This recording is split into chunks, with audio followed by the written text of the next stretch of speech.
If you've missed any of the earlier episodes of the Great Tastes series and want to see the shows and get all the recipes, go to greattastesmb.ca. Watch them when you want to watch them. Welcome back to Great Tastes of Manitoba. We are here with Roxanne Luco from Manitoba Pulse and Soybean Growers. If this doesn't get you eating more pulses, absolutely nothing will. We're about to make almond and chocolate espresso cake. Roxanne, take it away. Yes, so this recipe, black bean flour, is the star of the show. That's so cool. Yes. That is so cool. It's, however, not a gluten-free recipe, though, because we still have the regular all-purpose white flour. We got the blend, okay. So in our mixer here, we've got the dry ingredients. We've got flour, sugar, cocoa powder, baking soda, baking powder, and salt. All that good stuff. To that, we're gonna add the half a cup of black bean flour. And again, you mentioned before, you want to put it in with the fork, so you've got a little bit of air, and it's not packed in. You don't want to pack it down. Yeah.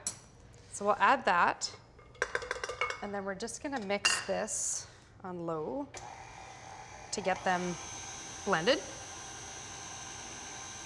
like so. Awesome. Then we will get the wet ingredients together. So I'm gonna whisk 2 countryside eggs. Beautiful. Quickly. To them, we're gonna add a cup of milk. So in just about every way, this is like a quote-unquote normal, regular cake, but we've got that beautiful black bean flour in there that's so nutritious. Yes. It just blows my mind how incredibly good for you this flour is. Canola oil. And 3 teaspoons of almond extract. I guess that's why it gets to, almond gets to be in the, Yes, in the name of the... it is one of the star flavors for sure. That's a lot, that's good, So all right. 3. So we're gonna get this going back on low. Mix those together, and while it's going, we're gonna add the wet to the dry. Slowly. You're so neat about it. Try not to splash. Because the potential for disaster in this moment in time is... The first time I made it, it was Was it? close to a potential disaster.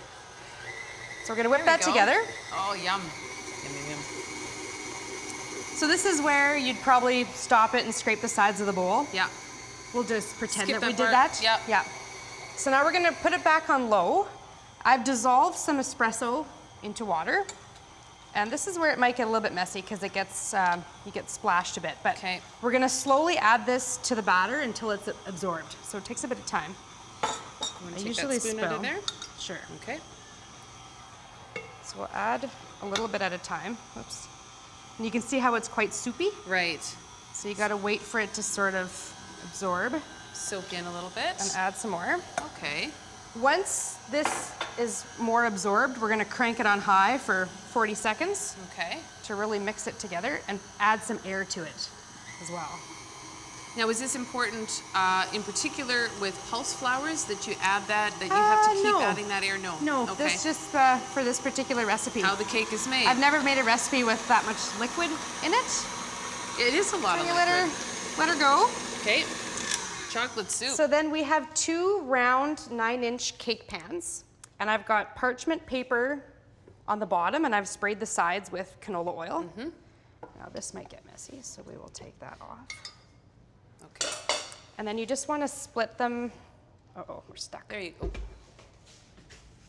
There you go. Sorry. Split them evenly in the 2 pans, and you're gonna bake them at 350 for about 40 minutes. Okay. And one of the things that you had mentioned is that even once they're cool, you bake them, you cool them, they still have to sit in the fridge for a couple of hours, right? Once you've got them to room temperature, you want them to be, in the fridge for at least 2 hours or even overnight before you ice them. Ice them with this ridiculous icing that we're gonna do. Okay, Yes, so we can set these aside. And we're gonna bring over Ta-da! number 1. Oh, see, beautiful, perfect. And so then So this is a double layer cake, and you can slap. I just made a chocolate cream cheese icing. Yes, you sure did. I'm not gonna lie, I put my finger in there before we got to give it a try. It's pretty good. Okay. And all right. Here, I'll tell you what, why don't you... I will grab this other cake. Yeah, and there is parchment paper on the bottom. Yeah, Our director, Freddie, I was going to say, you know, we could have taken the parchment paper. It's very important you take the parchment paper off before you serve the cake. So I just used my scoop to kind of loosen the sides, and then the paper actually just slides right off. This is kind of a rush job, of course, but you get the idea. Yeah, slap in the middle, put it on top, and then you can ice the top and all the way around the sides. Now I'm guessing you can put, oh my gosh, what would you put on here? I mean, you could do berries, almonds, sprinkles, anything. Ice cream. And apparently a lot of folate in this particular flour, which is great, of course, for expecting mamas. And there's about 8 servings in this cake, is that right? That's what I think I read. 8 big servings, 8 I would big. say. Or if you're an expecting mama, you need that folate 2 servings. So there you go. Almond and chocolate espresso cake. This is not as pretty as you're gonna make it at home. Make sure you grab the recipe on our website. And when we come back, Ben Rush, what's he gonna do? Manitoba Liquor and Lotteries, we're gonna do our beverage pairings when we return on Great Tastes of Manitoba. You're watching Great Tastes of Manitoba, brought to you in part by GreatTastesMB.ca.